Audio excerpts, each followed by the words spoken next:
Thank you. Appreciate it. Um, there is a fantastic Italian restaurant over in Tampa that we are going to go to tomorrow, and I am really looking forward to that. I went for one of my daughter's birthday. It was her pick, and we all kind of pick our restaurants in the local area for our birthdays, and it was so good. I'm going back.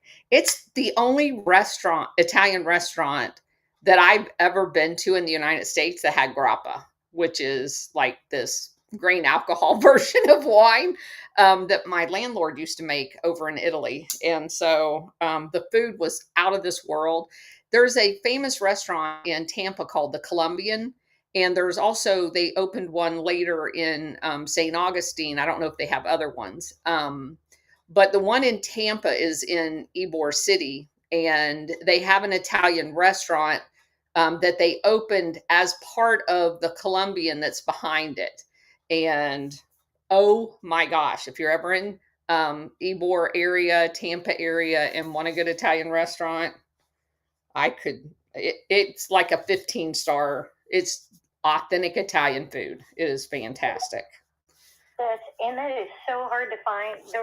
Like you said, real, true, authentic, not the Americanized version. Not that there's anything wrong with the Americanized, but there's just two different types there. Yeah, I don't like the American because it's got too much sauce, not enough good pasta. Yeah, I'm all about real Italian food. So, and I live near St. Louis, and St. Louis has the Hill, which is all true Italian. It was an Italian community that birthed an Italian, real true restaurant down there. Yeah. So anyway, let's get started. You guys, please repost the space out and invite everybody in. I don't see SR71 or Stellar right now. So we're going to go ahead and get started. Bridget is just going to have to hold down the fort, which she's perfectly capable of doing. Okay. So let me change the setting over here so I can see all of the different comms coming in over on Rumble. All right, we're ready. This chapter, as I said, is called The Heyday of Britain's Cold War Think Tank, Brian Cozier, and the Institute for the Study of Conflict from 70 to 79. And again, these are individual essays, so they change authors each time. The intro to this one is highlighting the fact that the UK had a think tank community that was devoted to foreign and security policy issues that was formed decades ago, and it was dominated by Chatham House, CHATHAM, and their specific think tank was called International Institute for Strategic Studies. And they also had one called the Royal United Services Institute. Beginning in the 1970s, the Chatham House, the International Institute for Strategic Studies, and the Royal United Services Institute, the author says, almost became a foursome because there was a new one that showed up called the Institute for the Study of Conflict. It was headed by a highly controversial Cold War activist by the name of Brian Cozier, Crozier. The Institute for the Study of Conflict was called ISC.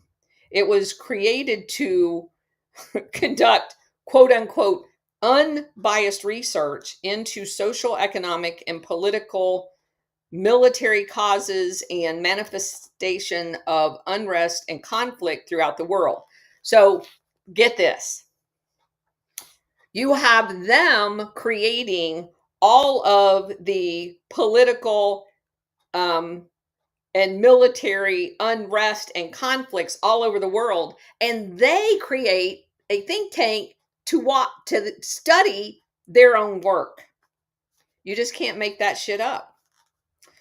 Unofficially, the Institute's research and activities were very much shaped by its politically active director, Cozier.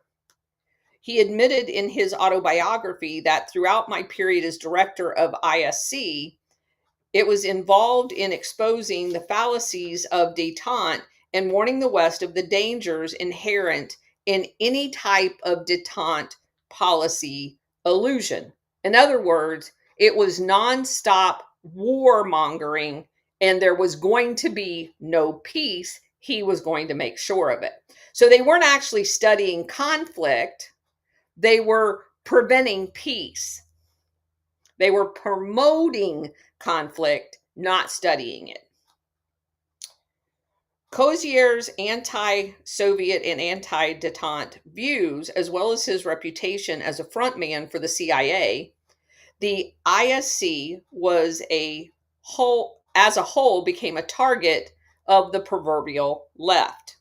For instance, in the book The Terrorism Industry, Edward Herman and Jerry O'Sullivan noted that ISC provides an essentially well-documented case study of the use of purportedly independent institute as a front for propaganda operations as a hidden intelligence agency with corporate sponsorship. Well said. One of the consequences of this was, well, the author says it was an exaggeration of their influence, but it was not. It was very influential, but not for its stated purpose. The ISC was deservedly a controversial institution, and there was often a great deal of substance in the criticism. The impact of think tanks in relationship to public policy, particularly in Britain, the ISC would probably be viewed as having a quote unquote marginal impact. On the other hand, both Cozier and the ISC were portrayed as important British representatives for the larger transnational anti-communist network, i.e. Gladio. He basically has 5 sections that he goes over in his essay. The background of the Institute and its activities. He highlights its mixed relationship with Whitehall and Westminster.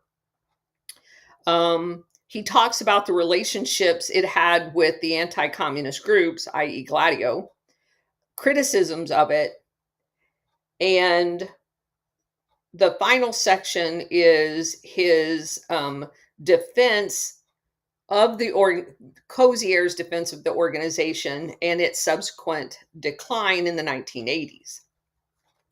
The ISC was a brainchild of Cozier and grew out of his earlier work as a quote unquote journalist and head of a thing called the Forum World Features, FWF, which in and of itself was another CIA front company responsible for disassembling anti-Soviet propaganda. Many projects were running at the same time as it related to propaganda. And by the late 1960s, his work with the FWF, Cozier came up with the idea of starting a research center that would focus on topics such as subversion, terrorism, insurgency, and revolutionary moments, which is ironic because that's what they're actually doing. Underlying this broader approach, there was an assumption that the Soviets were merely paying lip service to detente and that Moscow's support for quote unquote subversive movements indicated that their actual intent was to undermine the West and not to peaceably coexist with it. But see, in order to generate chaos, regardless of what the Soviet Union wanted, you have to say that. No one ever gave it a chance. They have no idea if that was true or not because you weren't even allowed to talk to the Soviet Union. According to Cozier, the mainstream British think tanks did not cover these issues. There was emphasis on conventional military and nuclear issues, but not the aspects of what I would refer to as Operation Gladio, the subversion, counter-revolutionary, and that type of thing. To fill the gap, he initially complemented his work with FWF by starting up an entity called Current Affairs Research Services Center. It was abbreviated CARSC. In 1969, he began that effort. Initially, it centered on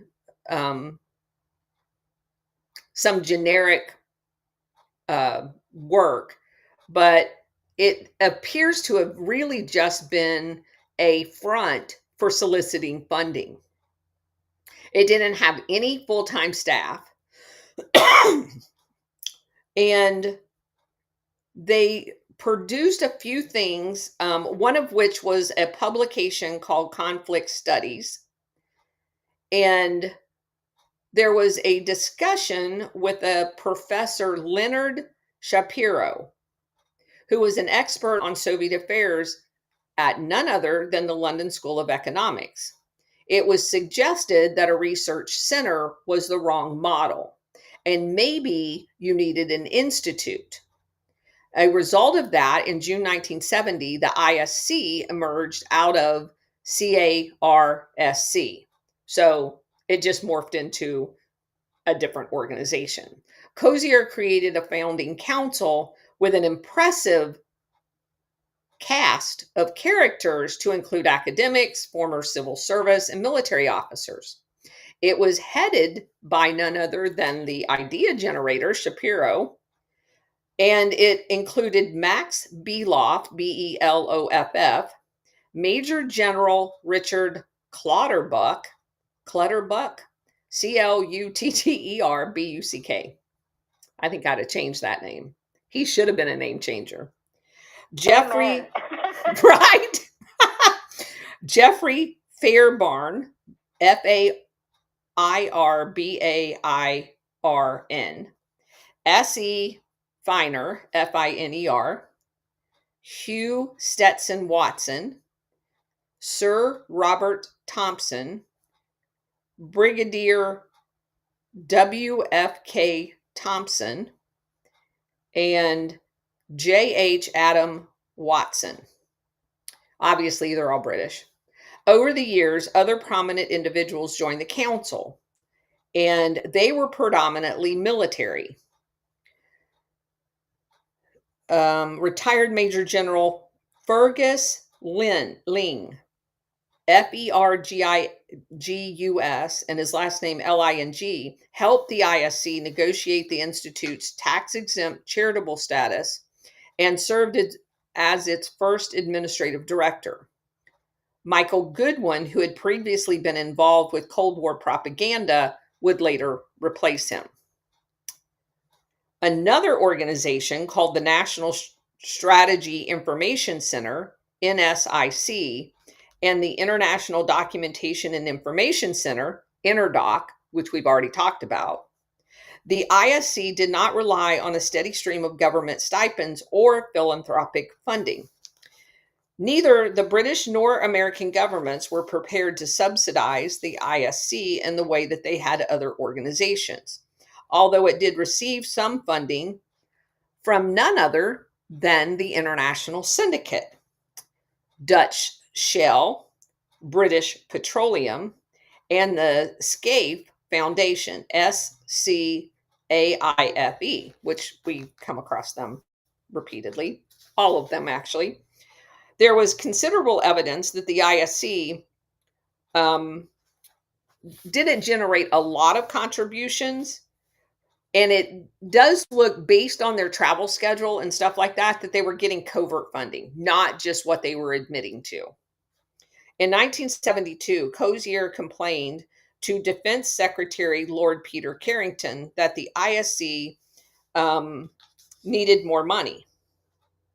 And he sought money from NATO and CENTO, CENTO.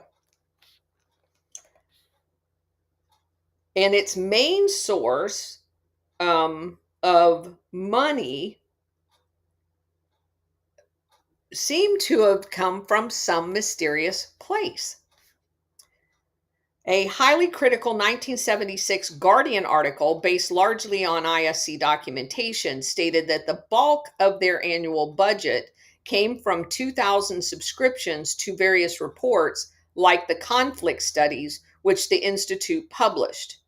An additional discrepancy arises, again from Cozier's own account, when he noted that from 77 to 79, he and a colleague had raised 73% of their budget had gone to the ISC. Without access to their financial records, it's hard to make all of the ends meet based on what they were doing. So again, a lot of contention about where they're getting money because they traveled extensively. They issued 3 types of publication, one called conflict studies, the other one called special reports, which was based on deliberation of study groups, again requiring money. And the third one was called Annual of Power and Conflict. It was a survey of political instability and violence worldwide. This publication was of book length and mainly as a reference guide for use on, from what I've read, and I did some research on this, I would characterize it as a way to do an assessment of who was going to pony up what covert operations people. And what they were doing is they were going around assessing like where their next operation, and it doesn't come out and clearly say that, but their assessment of the locations and the corresponding locations to where eventual coups happened.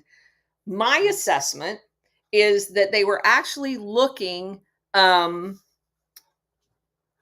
do you want me to add, Bridget? Stellar, she showed. Okay. Oh, okay. Thank you. Just sure. go back up. It looks like they were going around doing quote unquote surveys in order to publish something like the Jane's military capability annual report.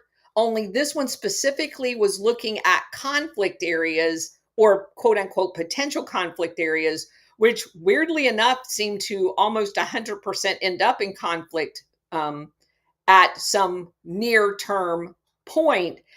And it does look like they were using that as an assessment on a plan on who was going to pony up what covert resources to do the future events.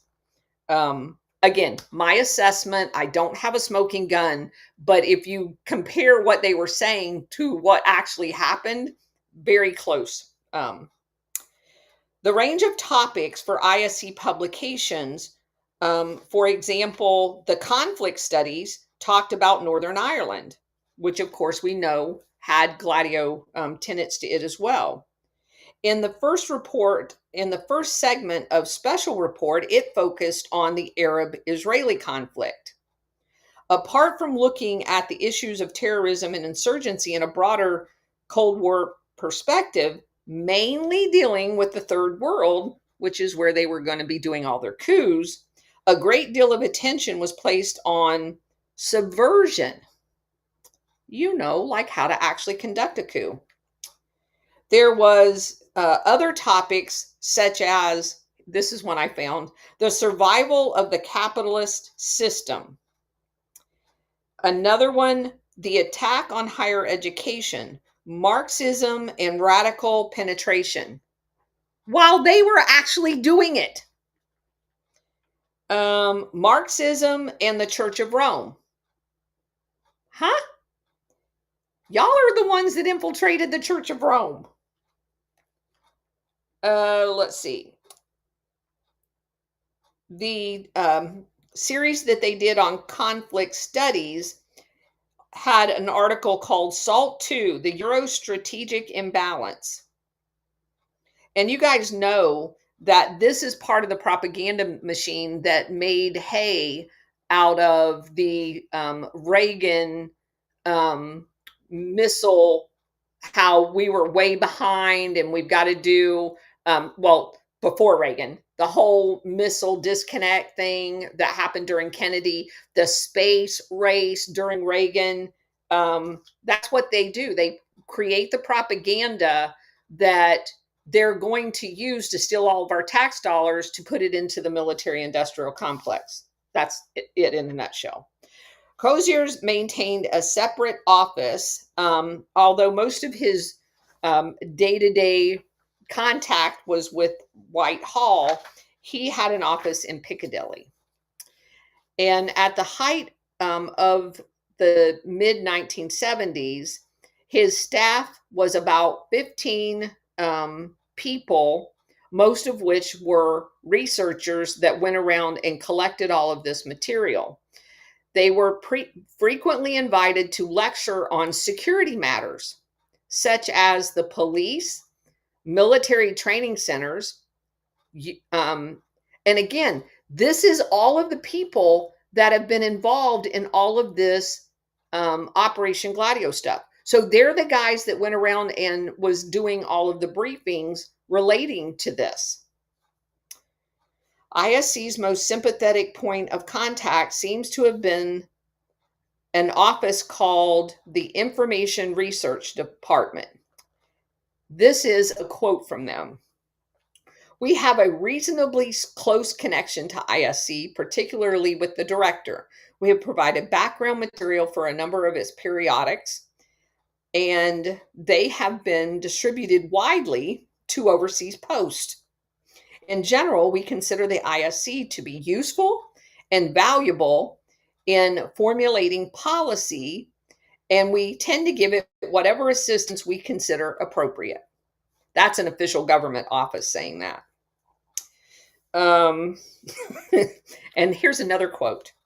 There was considerable scope for drawing on well-researched work by a non-official body whose products could, in some cases, carry more weight than material known to be official or bearing a government imprint, and possibly a security classification. So again, they are using this body to justify what it's going to do.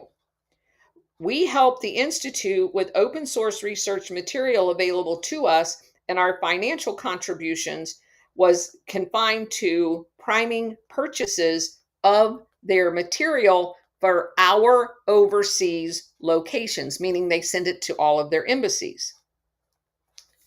So, in 1974, the IRD, this entity that's supplying them with all this material, lobbied behind the scenes to get Cozier to speak at a meeting at NATO, specifically their information area, which is the propaganda arm. The most important IRD assistance came in the form of commissioning the ISC to produce a counterinsurgency manual. Imagine that.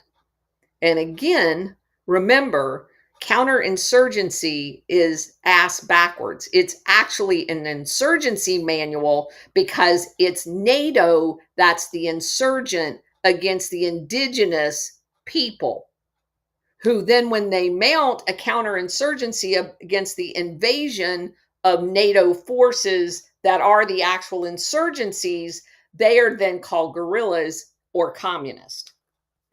And ISC wrote a quote unquote counterinsurgency manual for the UK to use. Beginning early 70s, the FCO had been receiving requests from its overseas post on quote unquote how to deal with counterinsurgency. I'm sure. So, in March of 1973, the ISC published the manual, although the rights to it were eventually purchased by the Minister of Defense in the UK, and it became their official policy. It's crazy.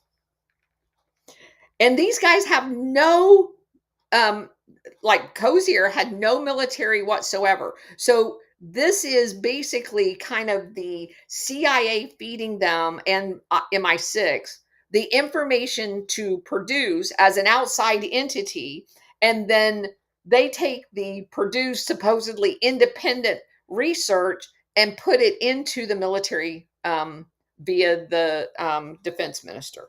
It's quite shocking, actually. The Minister of Defense didn't necessarily want to become too close to it, which is why they hired someone from the outside to do it. Let's see.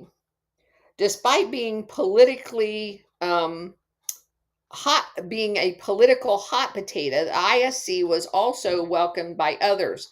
In his biography, Cozier recalled that he was invited several times by different military establishments to lecture on the subject material in the counterinsurgency manual, and he's not an expert. I'll just put it as that. He's a hired gun. So, other ISC staff members ended up being lecturers at all kinds of NATO army institutions and discussed terrorism and subversion, which they were going to be doing. All of this work also remember the guy that we talked about, Violet or Violet, Violet, that had everything to do with Le Cercle? He also was part of this effort. Hold on a second. Before we get to that part, I forgot this one part. The ISC had ambitious relationships with national police forces all over the world.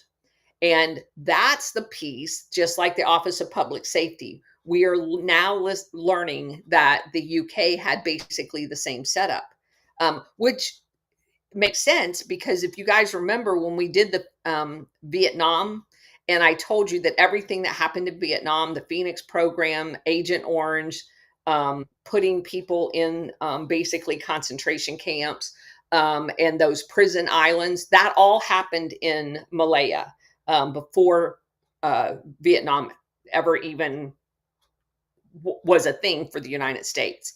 The UK was doing that using the same national police training program. So it makes perfect sense. And that predates this. So it makes perfect sense that they're codifying this and then going to be using it just like we did. That's why I'm saying that it's not just the US, it's not just our Office of Public Safety, State Department, USAID. All of these entities in NATO had similar programs set up for similar situations. A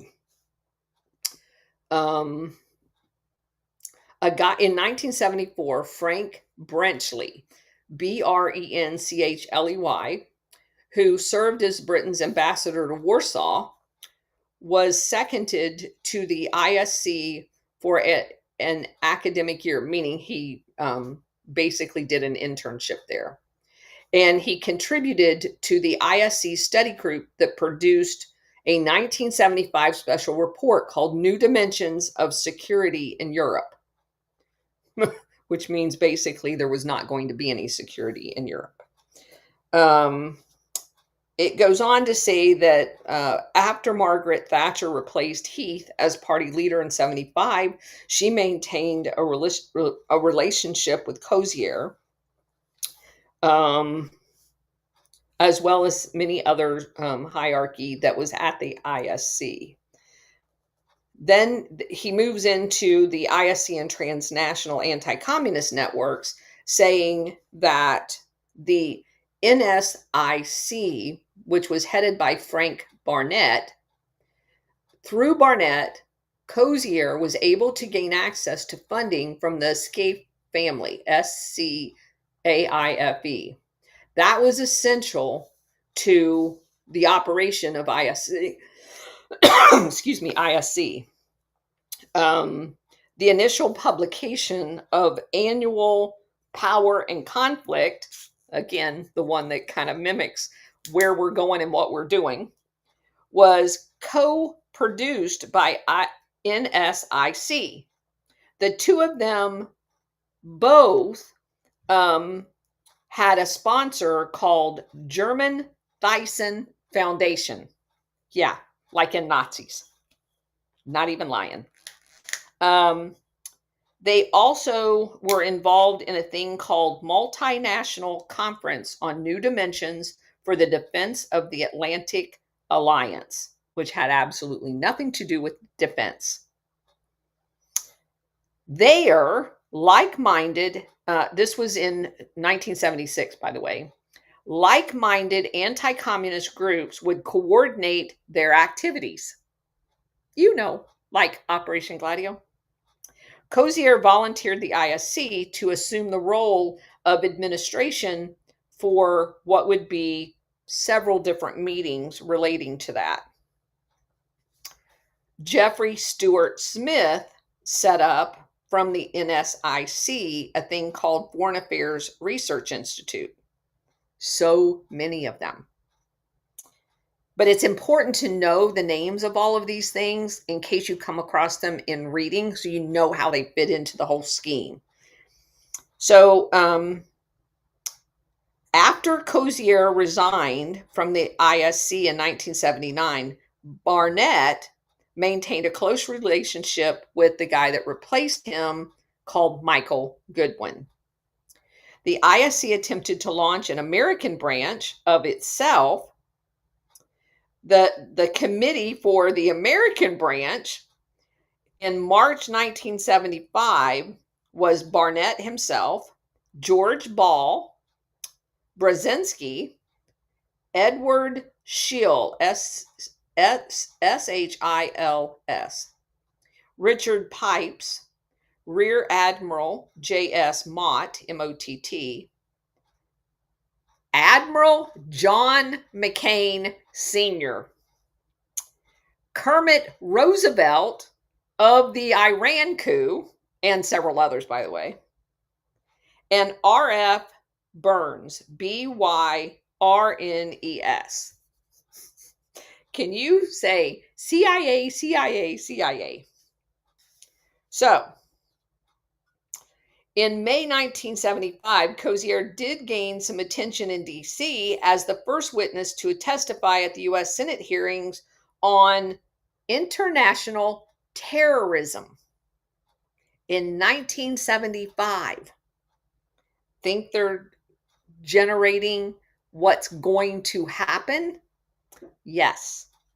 Senator Strom Thurmond introduced Cozier, describing him as, quote, one of the free world's foremost expert on international terrorism, unquote. Now, why would that be? Because he's the guy behind it. He's writing reports telling you where it's going to happen next. Another important ISC association was Le Cercle, of which Cozier was a member himself. Cozier mainly kept his circle activities more in a covert manner.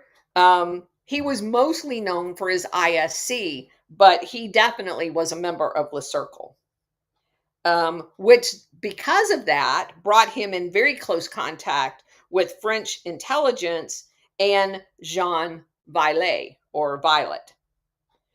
And that's how he got some of his funding from the ISC special reports product. But again, Le Cercle and Violet was very much tied into NATO and Operation Gladio as part of Le Cercle. The January 1972 report called European security and the Soviet problem.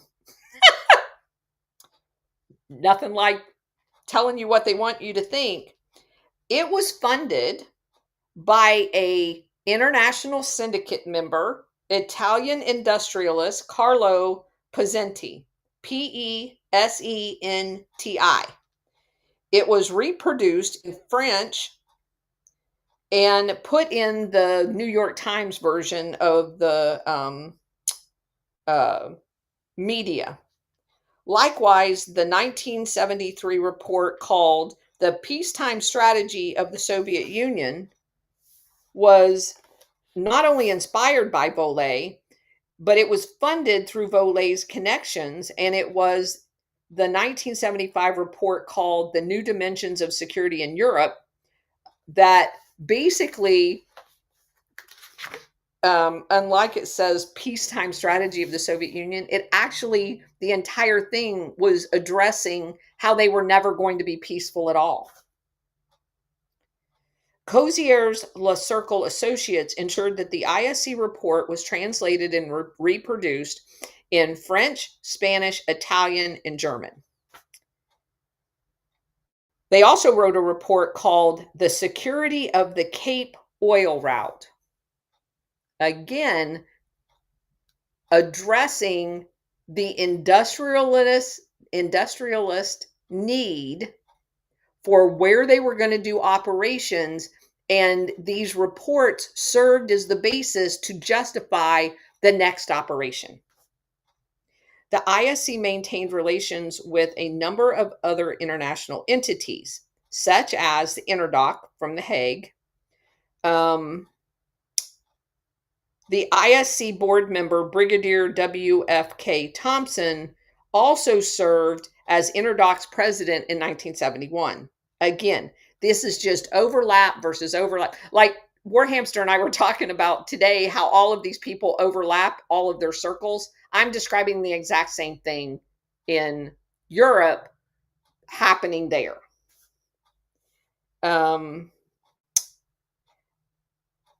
Okay. Oh, and so around the time that they were going to start doing coups in Africa, a guy by the name of Peter Janke, Janke, just so happens to have written several things in the series called Conflict Studies, all of which focuses on Africa. An example of the ISC connection with South Africa and Rhodesia was actually one of the many that emerged in what Cozier described as the Great Smear Campaign of 75 and 76. The ISC had elicited little public attention because they wanted to be doing this stuff on the down low. That changed in July 1975 when a theft from the ISC premises of some 300 documents running a total of 1,500 pages happened. The material included files belonging to Dr. Peter Janke, Lynn Price, financial data, and some of Cozier's own material. Cozier, of course, immediately blames Russia. Shortly after the theft, a number of highly critical newspapers and magazine articles began being published. But none of them was from Russia. They came out in things called the Time Out and the Guardian, back when the Guardian used to actually do journalism. Labor MPs in the House of Commons started asking questions about how their government was actually linked to ISC.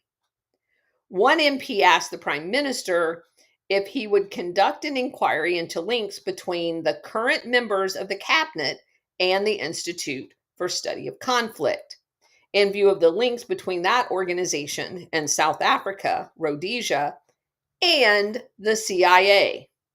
Another MP sought assurances from the Defense Secretary that the ISC had not been commissioned by them to do anything. And again, this is important delineation. So they don't ask the right questions. So if you ask them if the Defense Department commissioned any of their work, they're going to say no, because they don't know about the international syndicate. The international syndicate, through all those foundations and covert intel money, funds it, and they use it. So they can very easily get out of the question, honestly, saying, no, we didn't commission anything. And that's actually true. They didn't, but it's dumped in their lap through coordinated, plausible deniability methods. That's why when Brian Cates says you have to ask the right questions, you have to ask the right questions, and generally requires you to know your history in order to know what they do to get out of it and create plausible deniability so you can ask the right questions. Additional questions were raised about the ISC's role in producing the counterinsurgency manual. A couple of years later, further revelations about the IRD's connection to ISC helped lead the department's closure by the Labor government. It also didn't help that ISC's image, it didn't help their image when Ian Hamilton, who had replaced Cozier as head of the FWF, was later employed as the ISC's director of studies, showing a direct connection. Okay. Cozier was officially the ISC's director, and he left most of its operations day to day to Goodwin. Among his jobs, Cozier was a writer and journalist. Again, no experience in terrorism, counterterrorism, counterinsurgency, or anything else. He was an asset, quote, journalist. Cozier was also a political activist and loved political intrigue. He often used his ISC office, which had secret entrances, to conduct secretive meetings, including individuals from intelligence agencies. No shit, Sherlock. His contacts were the who's who of British government. It included people from domestic organizations like civil assistance, and also international organizations like the Aims of Industry. One was called National Association for Freedom, all named ass backwards, as usual. In 1976, Cozier was introduced to Margaret Thatcher and helped form what became known as the Shield Committee. The purpose of this secret committee was to advise on security and intelligence matters. Its members included MI6 officers, conservative MPs. Cozier ensured the ISC resources were made available for this committee and published some 20 papers on different aspects of subversion in order for this committee to then use to go to the government. In addition to his work on the Shield Committee, he decided in February 77 to start yet another venture by creating his own private intelligence network. This network became known as I can't tell if that's 6-1 or 6, it's 6-1. Like MI6. The key members of the network was Elliot Violet and none other than General Vernon Walters. Yeah. He always turns up evil POS. Right? Yeah, it's crazy. Who, as everybody knows, was the deputy director of the CIA. The work of the 6-1 was kept separate, supposedly. Again, these authors are just so naive. None of this shit's separate from the ISC And for example, November 1978, conflict studies issued authored by Robert Moss entitled The Campaign to Destabilize Iran. That's probably one of the only actual honest titles that I come across in this whole research. Was based largely on material supplied by the 6-1 group and Iranian intelligence, Savak, which, guys, remember, was created and trained by Major General Norman Schwarzkopf Sr. Yeah, is that crazy? When Thatcher became prime minister in 79, Cozier's secret activities began to worry a number of influential people, to include Lord Carrington, who was going to be the foreign secretary. Why would he care? I mean, he's just writing papers, right? He's just a journalist. The precise detail of the palace coup that forced Cozier to stand down from his position remained unclear, with the only account of the event being Cozier's own. According to him, in August 79, the ISC council member Sir Louis LaBailey and Leonard Shapiro, most likely at the instigation of Carrington, presented an ultimatum. Either Cozier would have to give up his secret work at the 6-1 or resign from the ISC.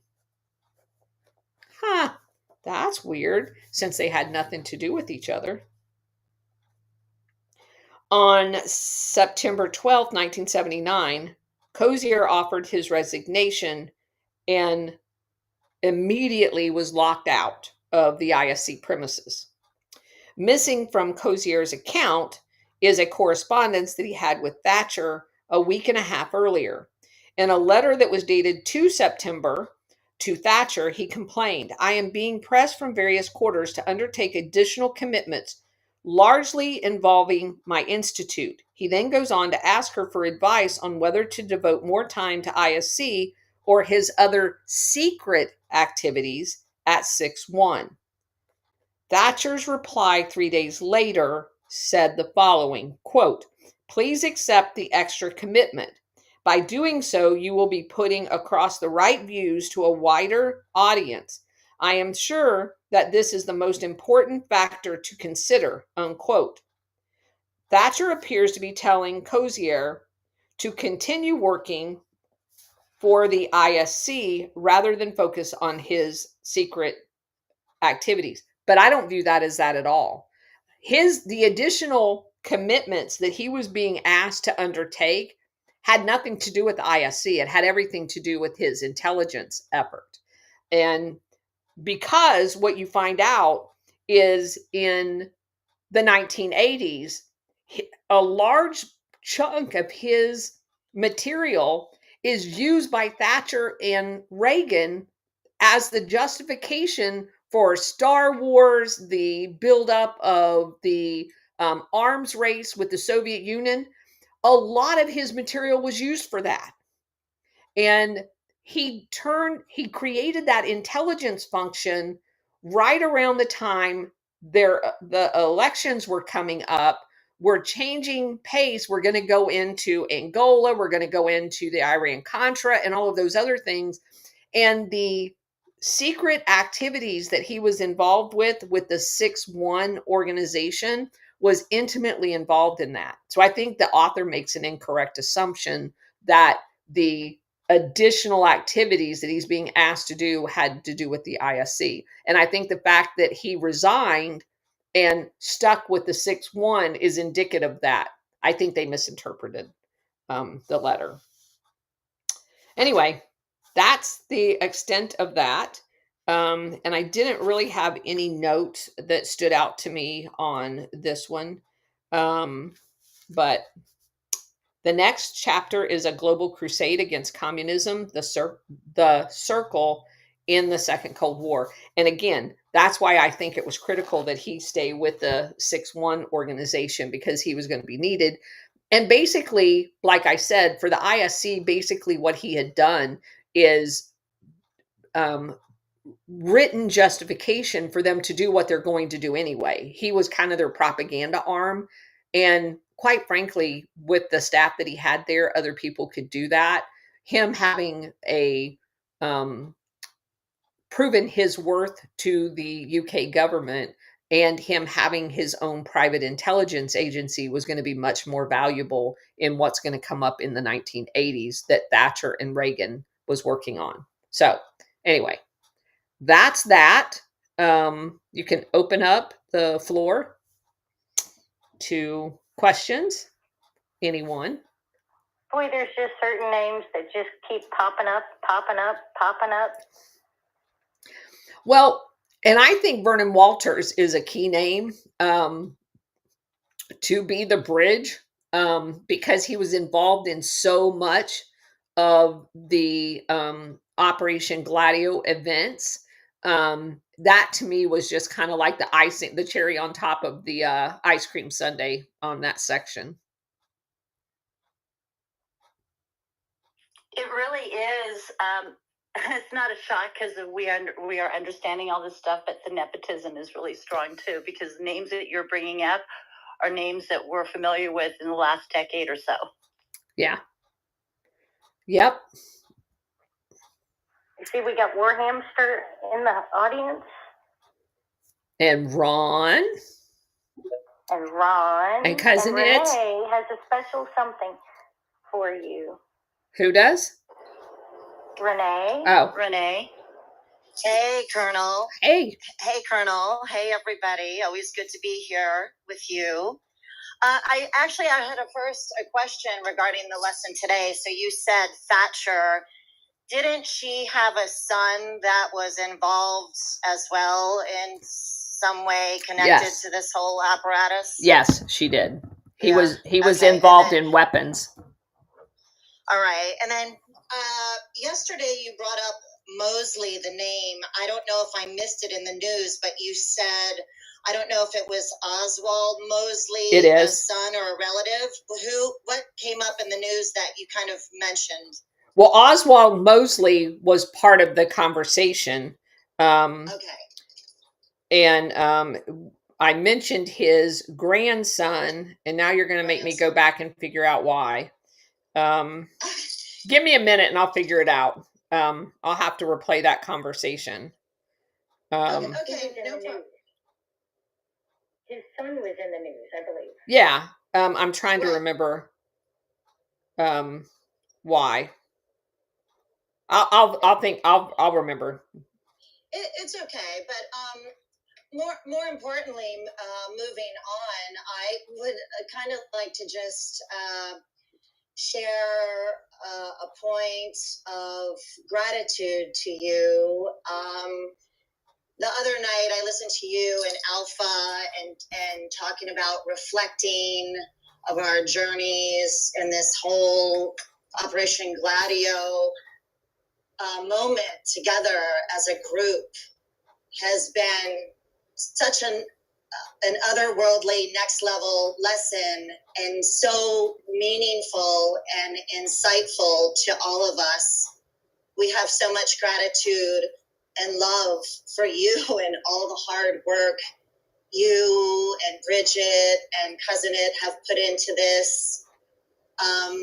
During this journey in the beginning, I think I was listening to Ron, and that's how on his Untold History, I came upon you, and then Trump Frog over on the pond, and then from the pond, I had to take the big leap and join the big leagues on X, which I'm not a social media person, but to continue the journey with listening to you, I made that brave move.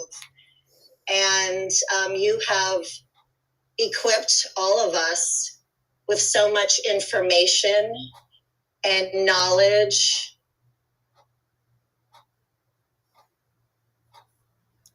What happened? It's been a tragically sad journey to learn all of this about the world. And nowhere in the world has anyone been void of this tragedy of these evil ship of fools going from one continent or country to the next, cooing, infiltrating, etc., manipulating humanity. but you have been at the forefront of planting the seeds to awaken us and planting the seeds for us to move forward and hopefully gently spreading those seeds on our next move and next parts of life. And we cannot thank you enough. And that said, I wanted to share that we have all joined together because we know it's your special day tomorrow, the day that we are blessed with having Colonel in our presence. And so now we would like to present you with a present. We have joined forces to give back to you in the form of a seed, since you have given us the seed of knowledge. We have joined forces to, we will present you with an e-card of some beautiful bulbs, actually, of gladiola flowers. And we hope that you will plant them around your gorgeous Colonel's Corners cottage, and in memory and a symbol of our love and gratitude to you, and hopefully these seeds and these beautiful gladiola flowers will be a symbol of a spear, a beautiful plant, the blossoming of more positive things to come for us and everyone in this world. We are so blessed to have you, and we hope hopefully someday we can all get together, maybe having a strawberry margarita at the Strawberry Festival, or maybe when a lot of this all the dust has settled from this fog of war, we can all get together for a barbecue and share our stories and how many times our rice bowl has been peed in person with each other. But thank you, Colonel. Thank you so much. Happy birthday. We really love you and are so blessed. Thank you. Renee, thank you. Yeah. I know you're purposely trying to make me cry. No, I'm just teasing. I'm just teasing. I'm just teasing. But you did a damn good job of that. That's so humbling. Thank you. I don't even know what else to say. Thank you. I'm not rendered speechless very often. Just thank you. Thank you very, very much. I really appreciate that. And so it stayed a secret? It stayed a secret? You had no idea? I had no idea. How did I don't even want to know. I have to admit, we were working covertly behind the scenes. So I've taught you guys how to be devious covert operatives. Well, sort of, in a good way. But it was totally Renee spearheaded the whole thing. Y'all are so awesome. What a beautiful, amazing idea. Y'all are so awesome. Yeah. And I bragged on how you have an elaborate flower collection, but the gladiolas. I have none. I do have a lot. I do not have any of those at all. And I love them. So that's amazing. That's so amazing. Thank you so much. Ron, go ahead. You know, I listened to you and War Hamster this morning as I was driving. I couldn't respond, but you guys. I mean, I had to pick my mouth up or my jaw off the floor of the car again when you're doing all that stuff with Sullivan. But you got me thinking. When I was looking for I was trying to put together some things and doing an AI search of people and their connections with, you know, if they've got multiple data points and they're in positions of power. Now, I'm just going to. I did a search on it's called Ranker or whatever, and it was very interesting. I'm just going to go through a few, but because it's important, I think. Obviously, Bill and Hillary Clinton are on there. Ben Stein, Cory Booker, Pat Robertson. These are all people who went to Yale Law. Gerald Ford, Gary Hart, Paul Tsongas, Sonia Sotomayor, Jerry Brown, who was the governor of California twice, Robert Rubin, Clarence Thomas. I was a little surprised at that, but that doesn't mean that he's bad. But he went there. Richard Blumenthal, Judah Benjamin, who a lot of people attribute to the. He played a significant role in the creation, in the American Civil War. Van Jones. I didn't know Van Jones went there. Anita Hill. But another one that I thought was really, really interesting, and is a guy by the name of Charles Goodell. Now, Charles Goodell was born in 26 and he died in 87, and he was an American representative and senator from New York. And this is what I found interesting. In both cases, he came into office following the deaths of his predecessors, first in a special election and second as a temporary appointee. He was elected to 4 terms in Congress after winning his first race in 1960. He resigned on September the 9th of 68 to accept an appointment by Governor Nelson Rockefeller to fill the vacancy caused by the assassination of Robert Kennedy. Having earned the support of both the Republican and Liberal parties in 1970, he lost in a three-way race to Conservative Party candidate James Buckley, having split the Liberal vote with the Democrat Party candidate Oettinger. But this is the thing that I think is, and I want to give some context here. Goodell is the father of the commissioner of the NFL. Yep. Okay, now I have a good friend who's a sports writer.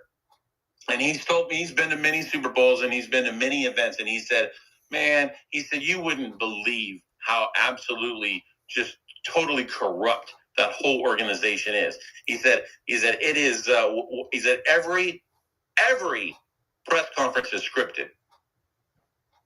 Yep. Now, I know I'm probably preaching to the choir to you, but to a lot of the people in the audience, they probably don't know that. And they think that the NFL, I don't believe every single sport is rigged, but I believe that the major ones, specifically football and basketball, I think those are two of the most majorly fixed ones out there. But it just shocked me.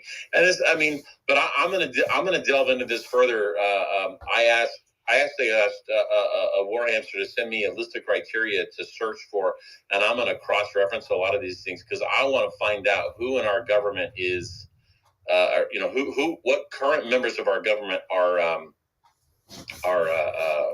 potentially in that category. Right. Miles, go ahead. Happy birthday, Colonel. Thanks. You're welcome. Renee, this is the first time I've been on Special Covert Ops. I enjoyed it so much. Ron, I hate to tell you, but the whole world is rigged, not just sports. Okay, I don't see anybody else. That's true. That's true. Yeah, I don't see anybody else's hand, Stellar. Bridget. Southern, go ahead. Mine's just real quick. It's I just thank you. Because of you, I have been digging hard into our Constitution and back into my Bible as my foundation. I got away from it, but I'm back there now, and I wanted to thank you. Southern, that's probably the highest compliment I've ever received. I know for me, this whole journey has God's hand on my shoulder the whole way. Just as like when I was on active duty, I would have someone come to me with an issue that I didn't have an answer for. And a few days would go by and like I'm brushing my teeth or something in the morning, getting ready to go to work. And it would just come into my head, whatever the answer was. That has happened to me my whole life. And I know that this was placed on me to do And I've shared with you guys that so many of the aspects that we have uncovered kind of delve directly into things that I've experienced and places I've been. So I feel like it's a mission. And that has done the exact same thing for me, Southern. It has definitely made my belief in Jesus Christ like on a plane that it had never been on before. So yeah. Amen. Amen. Amen. Yeah. Annie, go ahead. Happy birthday, Colonel. I was so blessed that Bridget asked me to be a part of this. And thank you, Bridget, and everybody for being here. I learned so much with y'all, and I love y'all. We're a family. Thank you. Thank you. And I just wanted to mention, I did stick the link to it down in the pill. If anybody wants to add to her birthday gladiolas. I also thought that it would be kind of cool. I just went to look what the meaning of gladiolas what the meaning was, and it totally fits this whole thing. I took a picture of the image and I can't pull it up now. But in any case, it talked about a sword, like little sword, and the Greek word sword. Thank you for sharing your sword of knowledge with us, as we are the little swords gaining and sharing your truth and the truth of what the real history and all the shenanigans. Yeah. Thank you. And again, thank you. Carrie, go ahead and then we'll go to Ron. Hi, Colonel. I love you very much. Thank you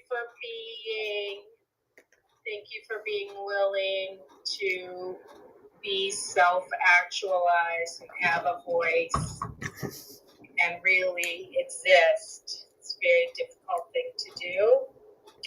And thank you, Renee, for your incredible idea. I was just like, what? So smart, so intelligent. And Colonel, I think you shouldn't really pick on Jake Sullivan. I mean, the poor little guy. He's just a rich fuck. He wants to kill a lot of people. You need to be nice to him.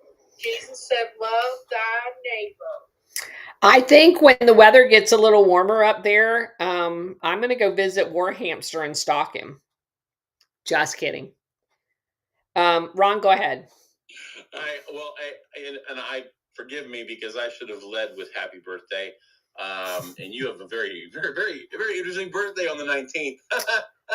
I'm telling you, and it's just another one of those divine signs. Yes, exactly. All of that stuff, every time I started reading history, it's like April 19th. What the hell? April 19th. What the hell? And let me just share with you guys one, I don't know if I've ever told this story. April 19th, 1995, I believe it was. Come on, buddy. I was on a bed and breakfast long weekend for my birthday in West Virginia with no phones, no nothing for the entire weekend. And when I got back Sunday night, I learned about Oklahoma bombing. I had not even known it happened.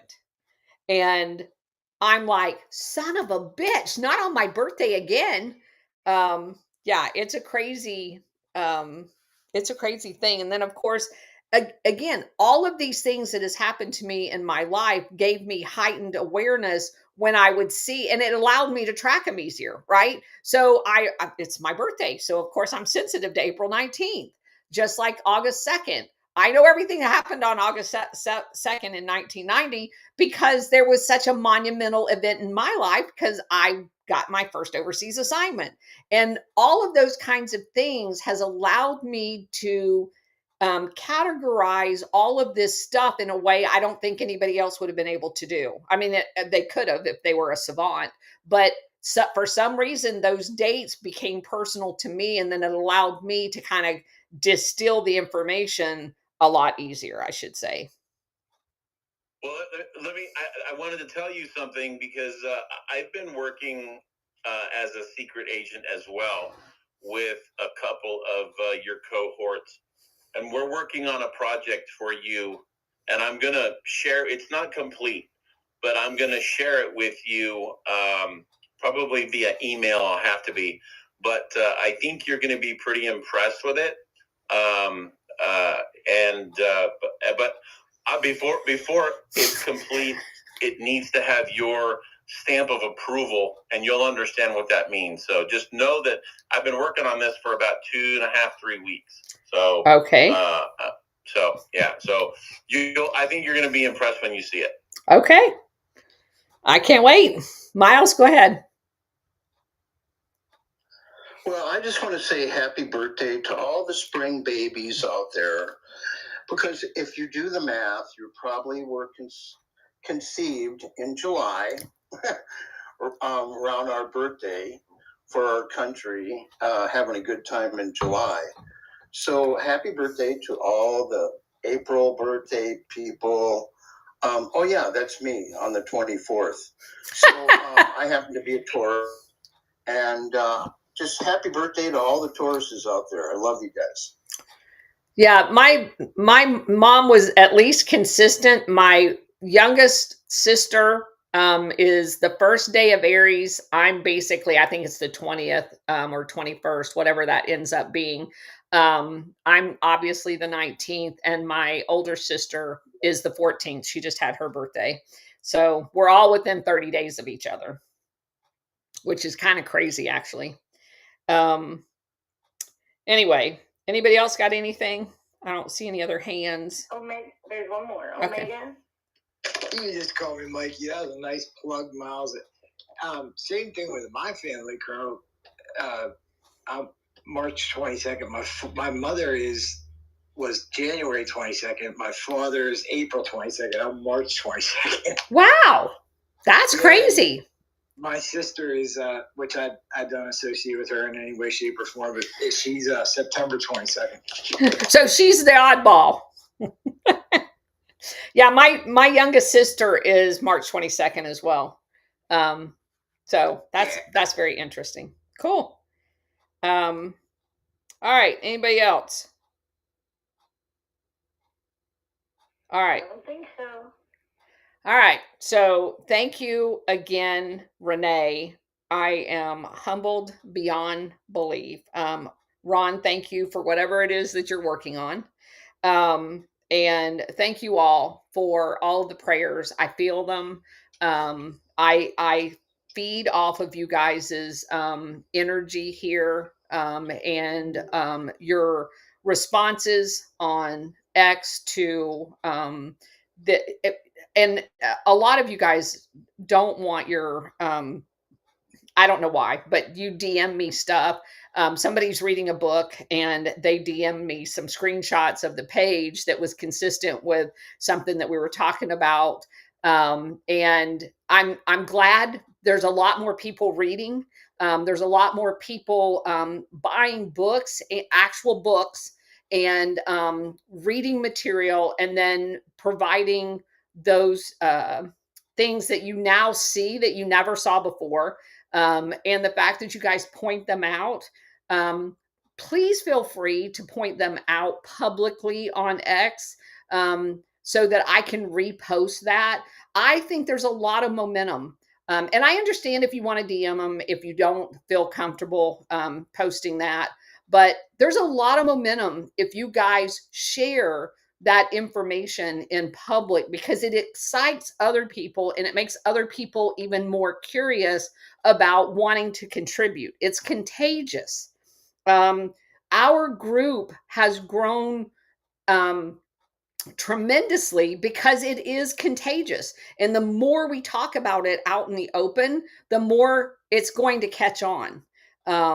So I just encourage you guys to do that. And I love the fact that, like Illini and all of his conversations about wanting to have a checklist of factual documentation on many of these different aspects of Operation Gladio, so he can have like a notebook to go over to basically give a testament on here's what happened and why, with irrefutable sources to do that. And I love that. And everybody gets involved, and they're providing videos, and they're providing references. This stuff is how other people get exposed to how you peel the onion back to find the truth.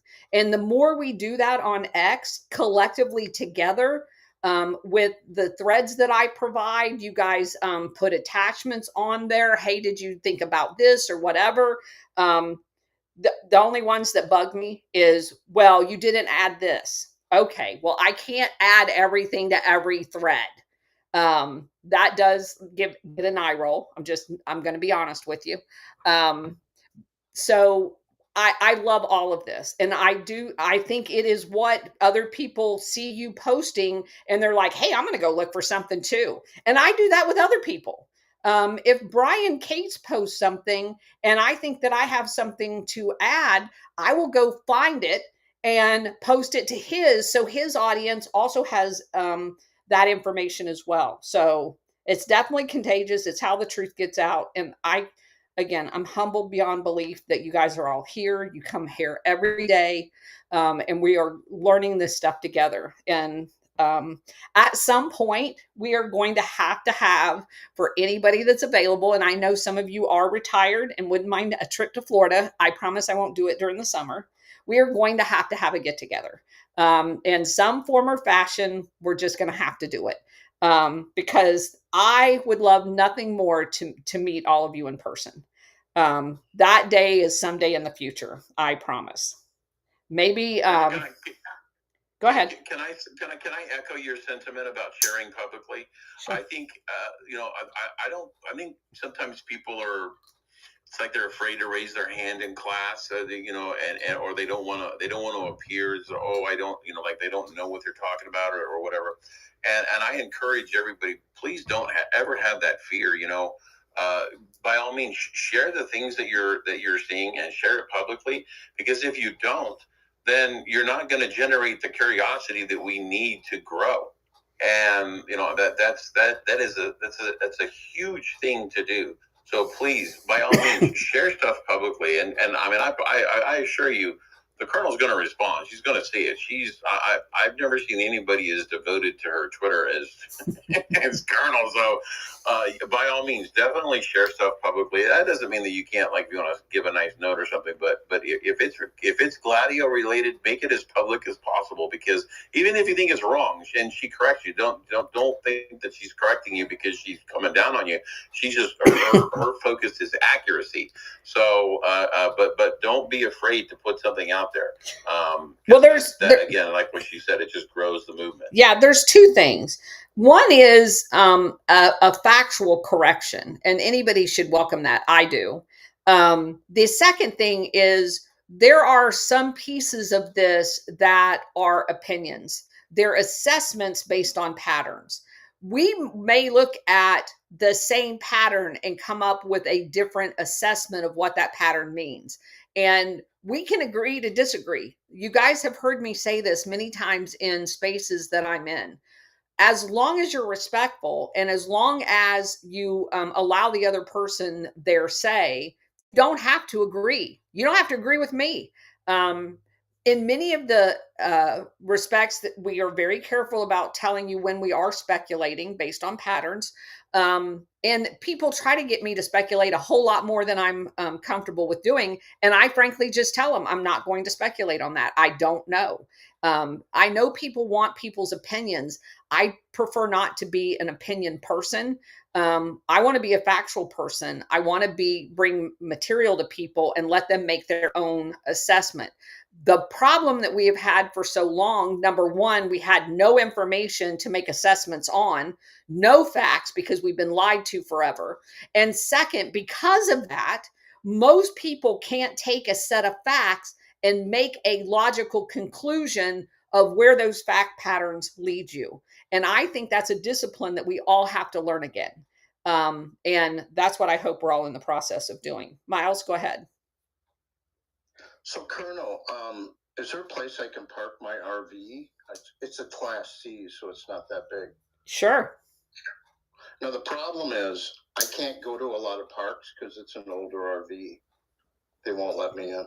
So. Well, we're in Florida. You know, there's a RV park on every corner. Yeah, like I said, if you have an older RV, they think you're... No, not here. We have parks with older RVs in them. Oh, okay, thanks. Yep. I just, you got to check those out because yep. You pull up and they just look at you like, yeah, what kind of drugs do you want? Yeah. Carrie, go ahead. Well, Colonel, Bridget and I live in Missouri, and we have better food here, so I think we should have it here in Missouri. Yeah, I'm not. Yeah. Have your get together in Missouri. Yeah, that's not going to happen, but thanks, Carrie. You don't like us? I didn't say I didn't like you. I've been to Missouri. I've been to Missouri several times. But if I'm having a get together, we're going to have the get together where I'm at. Stellar, go ahead. Yeah, and one of the other reasons, because like a lot of us will see other patterns, even though and it ends up being something that's another layer. But also when you guys share, or when we share publicly, like out there, and then tag Colonel Towner and Wing Gal or Bridget up here, and even SR Warhamster and stuff like that, it puts more attention on it because those guys are so shadow banned. So it actually helps to bring the algorithms, to bring that to exposure, if that makes any sense. So If we could do that, that really helps too, to spread the truth, because we've been bamboozled for so long. Yeah, I agree with that. Let's see. Omega, go ahead. With what you said earlier, this is a time for acceptance. You're either going to accept what is unfolded as the truth finally, because our parents were misled, mistaught, misguided, manipulated, and that's been happening for so long. And I get shut down every time that I try to say this in other spaces. But if you don't want to accept it, then don't waste your time coming in to listen, because you're just going to get mad. And again, you may get mad anyway, but I think at this point we've established the fact that all of this stuff is based on sources. And just to give you that one chapter that I just read, which was an essay, had 60 references listed. So again, I don't bring this stuff to you unless I check out, and I do a sampling. I'm not checking out every single 60, but I do a random sampling on everything that I bring you guys to make sure that I'm bringing you reliable information before I ever even choose it as a book. Like you guys have seen my book collection. I have way more books. A lot of the books give me a foundation knowledge that's not worthy of spending, 3 weeks, which is probably what it takes for us to get through a normal book, maybe even a little bit longer. It's not worth that, because there may be only 3 things I learned in that entire book that was not a repeat of stuff we've already covered. So what I do in those cases is I put sticky notes in them, and I eventually go back and I do a thread based on those 3 pieces of information. So you guys still have the information. I just don't have to spend the entire time doing the book.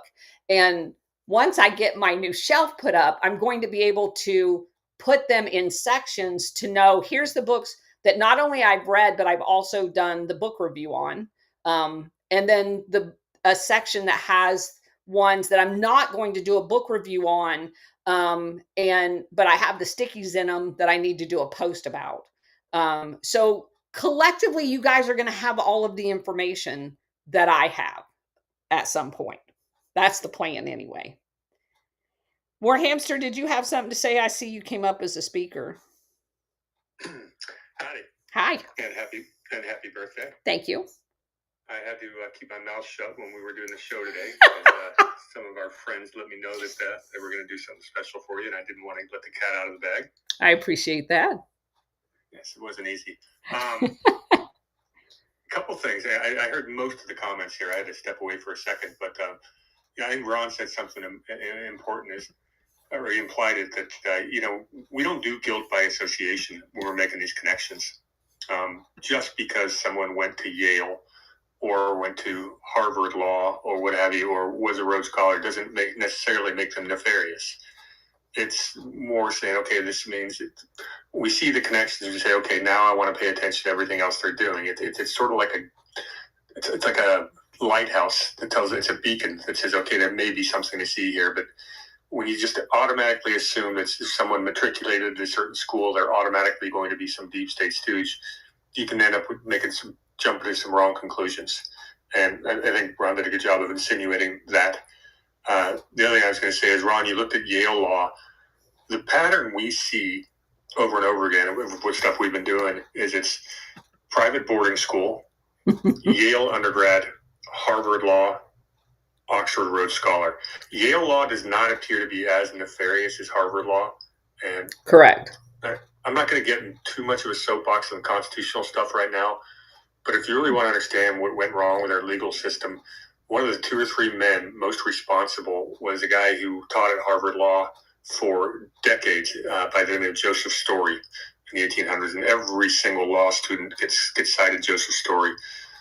There's a phenomenal book by Brian McClanahan. What is the name of that? Ron, step up and tell me what the name of this. I know you've read it too. Oh God, he's got so many. Are you talking about the presidents that screwed up America? No. This will be the where he basically talks about it's Hamilton. How Alexander Hamilton screwed up America. Yeah.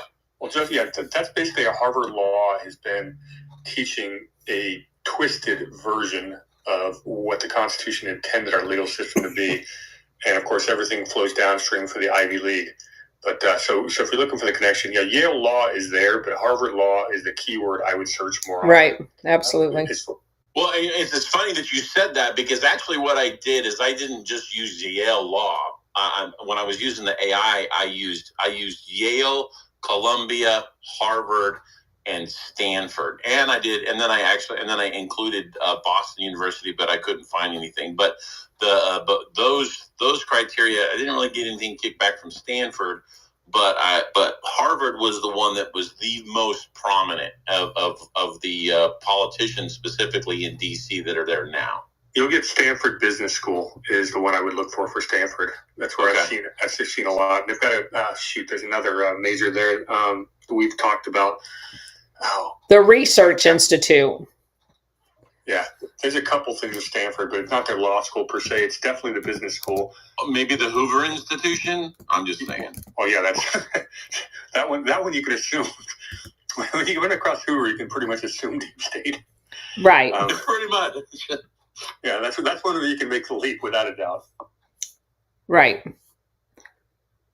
Yeah, their research part there, they're more into, like, they had a lot of medical stuff there too. But they have had a few people go from Stanford to Rhodes Scholars as well. There's definitely, but their School of Medicine, that's a lot of the psychological operations research was done there. Yeah, they're big into I would say they're like the level below the Ivy Leagues, as far as they're the actual hands-on international syndicate people, as opposed to the movers and shakers at the East Coast one. They're more the applied science. It's also more of like the new generation. It's a lot of the tech. I was going to say the tech. Yeah, they're the applied science. And we saw that. We saw that with the last couple decades of Bones, with these people starting the venture capital firms, and that's where the move to the West Coast actually happened. Yeah, because all the capital came out of Silicon Valley. We've actually seen that pattern emerging with the more recent Bonesmen. That's when the Stanford started popping up left and right. Yeah, and obviously coincides with the VC rush and tech, big tech. So. Yep. Okay. Anything else? Southern, go ahead. I just had a question for War Hamster. What do you think of Victor Davis Hanson? Oh, that's a great question. He's a brilliant historian, especially when it comes to World War II. Sometimes he opines on subjects where he is not very well schooled on. I speak particularly when he talks about the Civil War, the Constitution. That is not his area of expertise, but when you get to World War II, he's the best going, and a lot of the modern stuff, he's phenomenal. I'd like, as someone who's studied those two periods extensively, I almost wish he would stay in his lane occasionally. But he definitely comes from the Straussian school of conservatism. And the Straussians, they taught Lincoln, that Lincoln was the savior of the Union. I'm not going to get on the soapbox right now, but that's a flawed understanding of history. And you can almost call him a neocon, but I think he's a neocon with good intentions. He's just basically, with some periods of history, he absolutely espouses a mainstream media narrative that real history shows is probably not quite true. But I do like the guy. I mean, he's phenomenal. With the periods that he's really studied, he's as good as it gets. Yeah, I mean, he talks about Trump a lot now, that little 6-minute thing he does. He's very pro-Trump. Yeah, and he's also very pro-California, because I'm out there in California, and he's very pro-California. So I'm a fan of Victor David Hanson, but I echo what War Hamster said in terms of staying in his lane. Yeah, he's a good guy. But I get what you're saying. Thank you. But because he's at the Hoover Institute, you remember that when Anthony Sutton, especially with World War II, went off the reservation and actually started talking about who really funded World War II, he was told to leave. So you do have to keep that in mind. Oh, thank you. Sure. Okay. Omega, go ahead, and then we're going to jump off here. Talking about laws and tech, NASA Miles down there had a space one day, and somebody was in there and asked to look up the 7th Amendment, because it's the only amendment that's never been ratified or amended, and you know what I mean? And we literally, how long did it take us to find the actual amendment? It was insane. But doesn't California have one of the strongest constitutions? No. In fact, if you go look at the California Constitution, all 49 other states essentially, and I'm gonna harken back to the Second Amendment, but all 49 other states have some language in their state constitution that protects the ownership of firearms, and California is the only one that does not. And just to add to that, Ron, California used to, their original constitution did. They've changed them twice, and now it's what Ron's talking about now. They actually did that willfully. So I'm going to close this out by reading you guys something. When we were talking about the Stanford Research Institute that I've come across repeatedly in Operation Gladio and the CIA. The CIA is embedded in that thing knee deep, or was. I'll just say that. Listen to this. With your Gladio glasses on, in 1953, Walt and Roy Disney hired Stanford Research Institute, specifically Harrison Price of the Stanford Research Institute, to consult on their proposal for establishing an amusement park in Burbank, California. The Institute provided information on location, attendance pattern, and economic feasibility. The Institute selected a larger site in Anaheim, prepared reports about the operation, provided on-site administration support for Disneyland, and acted in an advisory role each time the park expanded. In 1955, the Institute was commissioned to select a site and provide design suggestions for the JFK Center for Performing Arts. Wasn't that just in the news? Wasn't the JFK? That's crazy. Right? Crazy.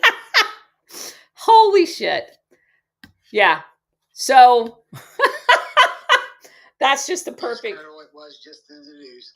That's the perfect mic drop moment to close the show for today, for this weekend. And you guys have a wonderful Easter weekend, everyone. And we will be back here on Monday at 4:00. Thank you again for such a kind and thoughtful thing to for my birthday. It is one of the most humbling things that anybody's ever done. So thank you, everyone, for doing that. I'm totally amazed by you guys. Every day I'm amazed by you guys. So thank you very much. You guys have a nice weekend. Love you. Love you all. Love you. Bye. Oh my gosh. All right.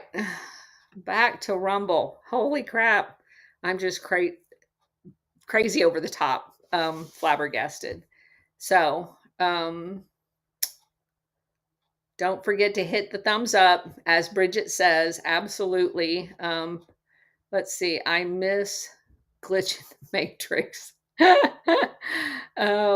Harvard Law, Jewish law students threw the rule book out the window. Let's see. All right. Thank you, Justice and Liberty, for the happy birthday. Thank you all for the birthday wishes. I appreciate it.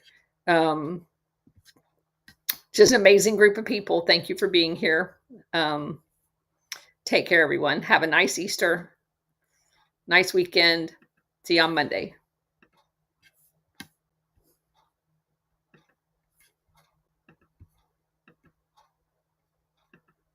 Okay. It's not going to let me end the